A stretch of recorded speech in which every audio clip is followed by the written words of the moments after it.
Hi guys, here I am again talking about adoption, adopting a dog and what you should know about it, especially upfront. I think a lot of people think adoption is so beautiful, and it is absolutely. It's beautiful, but there's some things that you need to consider.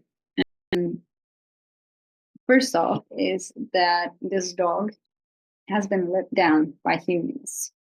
Whether they are in a shelter in your country, whether they're coming from abroad. I know in Europe, a lot of dogs are adopted from Spain, from Portugal, from Italy sometimes, uh, even farther away from South America, um, Mexico, Brazil, um, which is great, by the way. I don't mean my dogs come from Spain. I'm living in Belgium, so they were imported dogs as well. But of course, all shelters in Belgium are also full of dogs right now. They weren't at the time that I adopted. They were not filled with dogs I wanted. No, that's not true. Um, in every shelter, you can find a dog that would fit you. But I think there's a lot of things you should consider. And first of all, is that this dog has been let down by humans, whether they were surrendered by their humans, whether they were taken from their humans by police force, for example. And that means if that happened by police force, I mean, that happened because of a reason, because they were not treated right. So it is for the better that these dogs were in shelter. Um, but those dogs don't always see it that way.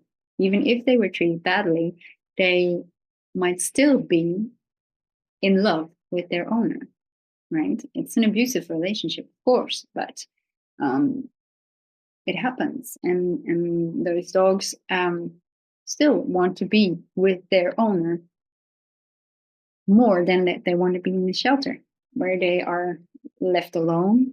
Of course, there are caregivers there, and the caregivers do everything in their power to make those dogs feel welcome, feel loved, which is so important for dogs, by the way, feeling loved.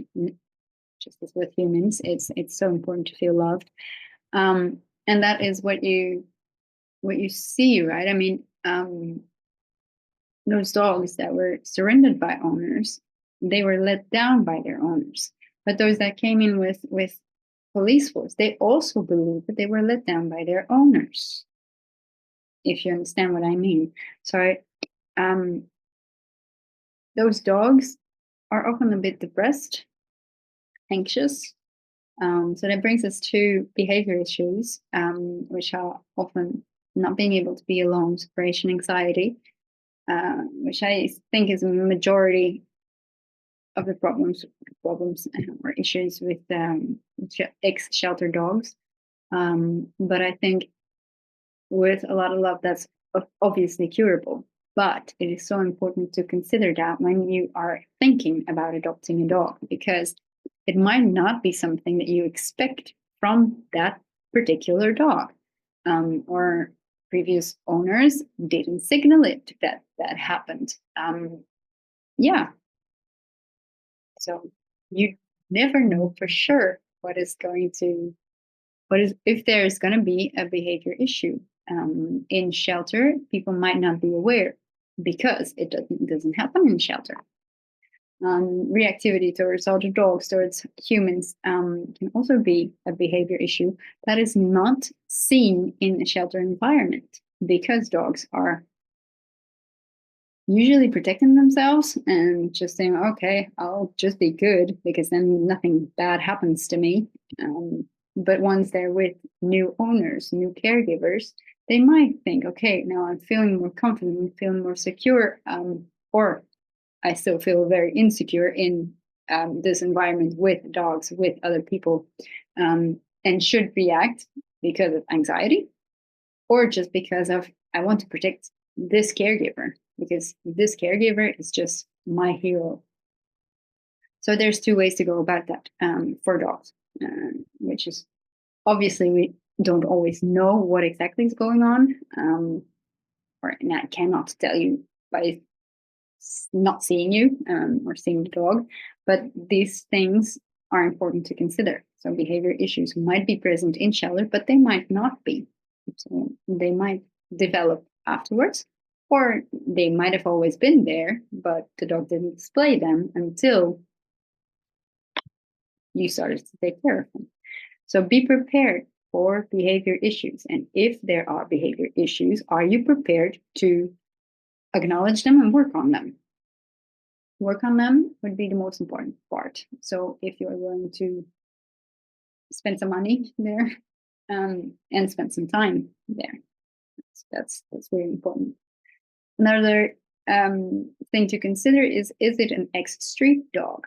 Street dogs are street smart, which means they often have a way of taking care of themselves, which means that leash reactivity that we see in street dogs, or that I see in street dogs, is more profound because they have never walked on a leash before. They were never leashed. They were always free to roam about, free to do whatever they felt like. And when encountering another dog, they could just do their own thing. When they're walking with us in cities or whatever on a leash, and they see another dog, they feel inhibited. They feel restricted in their movement. So it's a lot harder for the dog to be good or to behave according to our standards. So of course, obviously, that is something to consider. Does that dog have street smarts? And I also mean that for dogs that have been born in shelters. Were they born out of a street mom? Because that mom never experienced the leash. So it's not something that she can process genetically. And it sounds crazy, sounds weird, but it's so true. Mothers or mothers to be, let's say, when the puppies are still in the womb, already give so much information and so much socialization information to that puppy. You cannot even start to imagine that. I mean, they come pre-prepared, let's say. But if they've never walked on a leash, they don't even know what a leash is. So, and your dog might be fine just walking a leash and not being like a steam train on a leash. That might be, yeah. But then when they encounter like a bicycle, a car, another dog, a cat, another human, they go like crazy because they're like, I cannot do what I am supposed to do, which is take more space, talk to the other dog calmly, express what they want to express. So that is a whole different ball game on the leash. So it's something to consider, Health issues. Sometimes in shelter, caregivers will be aware of some health issues and they will hopefully address them with you or discuss them with you and what you should do. But sometimes in shelter, there's no health issues. You don't know where this dog comes from. So you don't know if there are genetic health issues that might come to expression later on in life. So are you prepared to, or are you able financially to take care of that dog when a medical issue hits?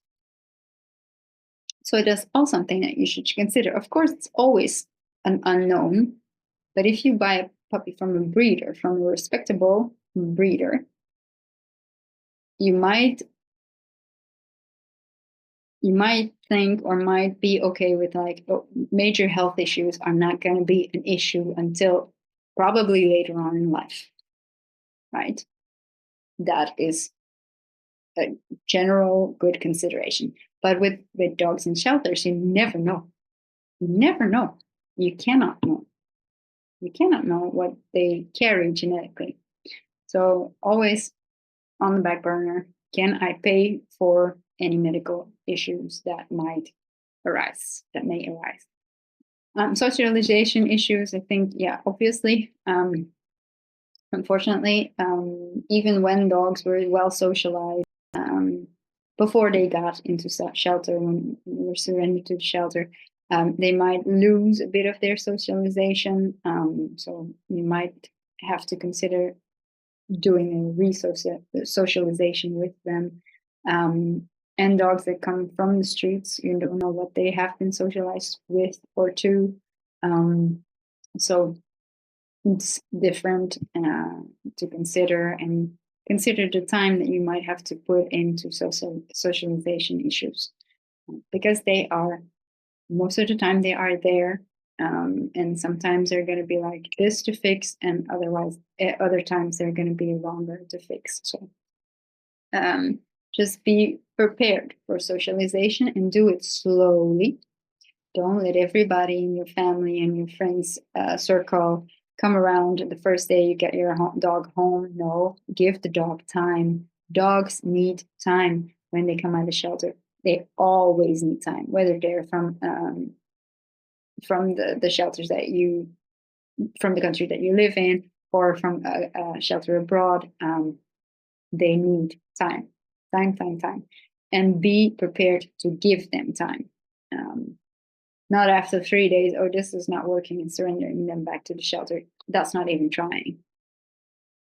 It's not even trying. So be prepared to socialize them again and take your time with it. It's easy when they're a puppy. Socialization, it's quite easy. There's nothing major to do. But when they're older, it needs more time. And it's still fairly easy to do, but it needs your time and patience. So be prepared for that. Oh, so